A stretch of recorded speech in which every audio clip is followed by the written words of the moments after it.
bienvenidos a este nuevo video. Hoy realizaremos una revisión de la fibrilación auricular, haciendo énfasis en 5 pasos.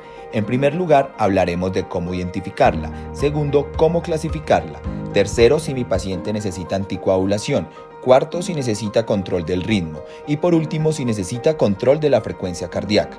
Hemos seguido las indicaciones de la Guía para el Manejo de la Fibrilación Auricular, publicada en 2016 por la Sociedad Europea de Cardiología en colaboración con la Sociedad Europea de Cirugía Cardiotorácica.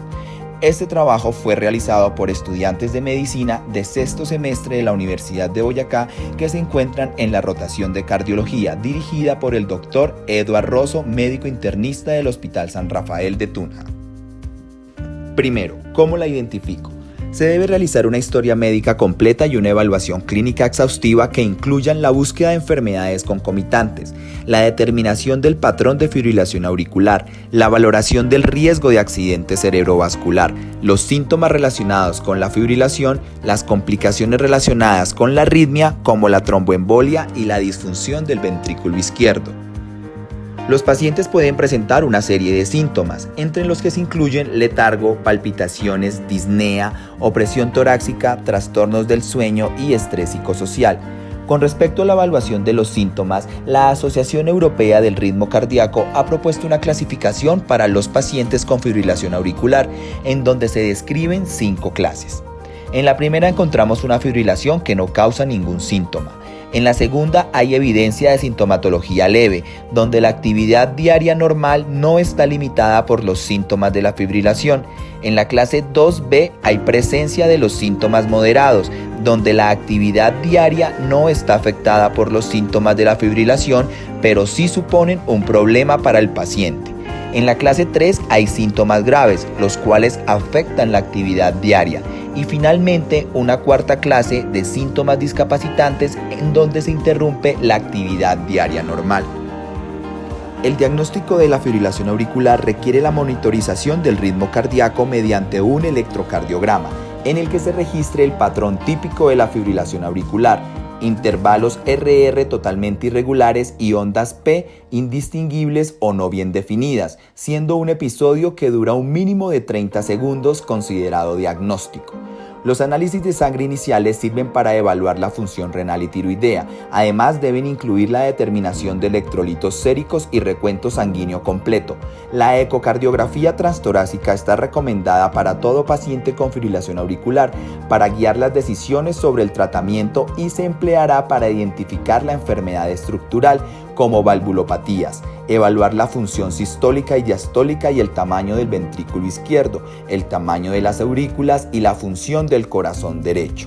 Aunque algunos biomarcadores como los péptidos natriuréticos están elevados en los pacientes con fibrilación auricular, no hay suficientes datos para establecer que su concentración en la sangre sea un marcador independiente de la fibrilación auricular. Segundo, ¿cómo la clasifico?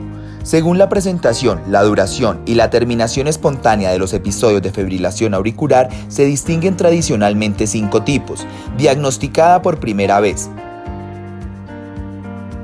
paroxística, persistente, persistente de larga duración y permanente. Tercero, necesita anticoagulación. El tratamiento con anticoagulantes orales puede prevenir la mayoría de los accidentes cerebrovasculares isquémicos a los pacientes con fibrilación auricular y prolongarles la vida. Este tratamiento es superior a la ausencia de tratamiento o al tratamiento con ácido acetil salicílico para pacientes con distintos perfiles de riesgo de accidente cerebrovascular. El beneficio clínico neto es prácticamente universal, con la excepción de pacientes con un riesgo muy bajo de accidente cerebrovascular, por lo que se debe emplear anticoagulantes orales en la mayoría de los pacientes con fibrilación auricular. A pesar de la evidencia disponible, sigue siendo frecuente la infrautilización o la interrupción prematura de los anticoagulantes orales. Debido a las complicaciones hemorrágicas, tanto graves como leves, el alto riesgo percibido de sangrado de los anticoagulantes orales y los esfuerzos necesarios para monitorizar y ajustar las dosis de antagonistas de vitamina K son las razones más comunes para interrumpirlos o no prescribirlos. Sin embargo, el riesgo de accidente cerebrovascular sin anticoagulantes orales normalmente excede el riesgo de sangrado, incluso en pacientes de edad avanzada, pacientes con disfunción cognitiva o con frecuentes recaídas o fragilidad. Se recomienda la estratificación del riesgo de accidente cerebrovascular de los pacientes con fibrilación auricular según la escala Chad-Bax. Por lo general, los pacientes sin factores clínicos de riesgo de accidente cerebrovascular no necesitan tratamiento antitrombótico, mientras los que tienen factores de riesgo Chad-Bax mayor o igual a 1 punto en varones y mayor o igual 2 puntos en las mujeres se pueden beneficiar de los anticoagulantes orales. Hay que señalar que la edad mayor a 65 años conlleva un riesgo de accidente cerebrovascular relativamente alto y en continuo aumento, que además potencia otros factores de riesgos como la insuficiencia cardíaca y el sexo.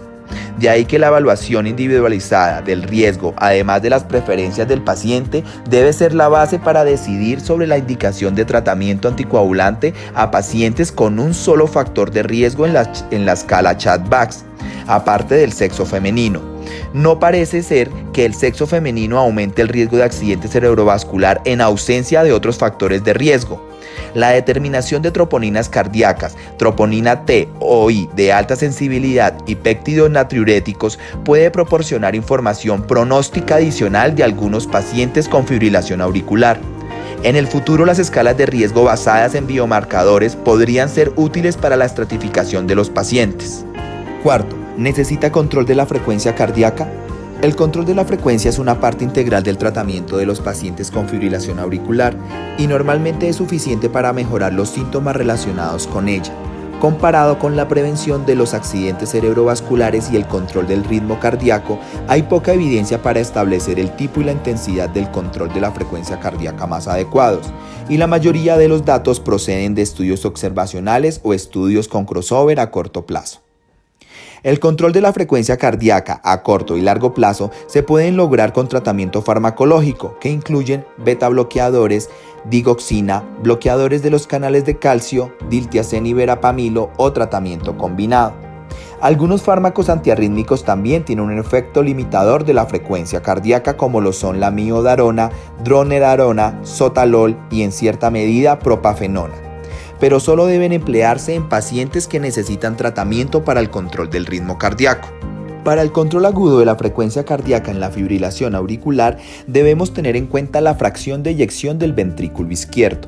Si esta es menor al 40% o el paciente tiene signos de insuficiencia cardíaca congestiva, iniciamos tratamiento con la dosis más baja de beta bloqueadores como metoprolol o esmolol para controlar la frecuencia.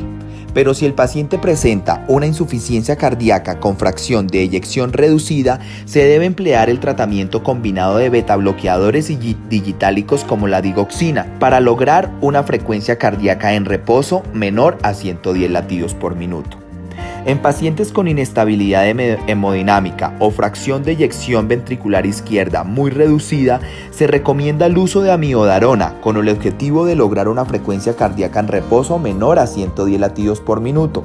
Este medicamento se debe considerar exclusivamente como último recurso debido a sus numerosos efectos extracardíacos. En un segundo escenario donde el paciente cuenta con una fracción de eyección ventricular izquierda mayor o igual al 40%, administramos beta bloqueadores o bloqueadores de canales de calcio como diltiazem o verapamilo.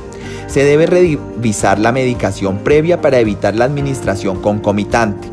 El objetivo de frecuencia cardíaca en reposo menor a 110 latidos por minuto. Agregue digoxina. En ambos casos hay que evitar la bradicardia, realizar un electrocardiograma para determinar el tratamiento de mantenimiento y considerar la necesidad de anticoagulación. En el control a largo plazo de la frecuencia cardíaca en la fibrilación auricular, el objetivo inicial es mantener una frecuencia cardíaca menor de 110 latidos por minuto, evitando la bradicardia. Para el manejo se debe tomar un ecocardiograma con el fin de determinar el tratamiento inicial y el tratamiento combinado cuando sea preciso, ya que teniendo en cuenta la fracción de eyección del ventrículo izquierdo se determina el manejo. Si la fracción de eyección del ventrículo izquierdo es menor de 40%, se puede utilizar un beta bloqueador o digoxina y se puede considerar un tratamiento combinado precoz a dosis bajas, añadiéndole digoxina al beta bloqueador y un beta bloqueador a la digoxina. En caso de que la fracción de eyección del ventrículo izquierdo sea mayor o igual al 40%, se puede utilizar diltiazem o verapamilo, pero si los síntomas persisten o para alcanzar el objetivo de la frecuencia cardíaca en caso de que no se haya logrado, se puede utilizar en combinación digoxina. Otro medicamento que puede utilizar es un beta bloqueador o en combinación de igual manera con digoxina.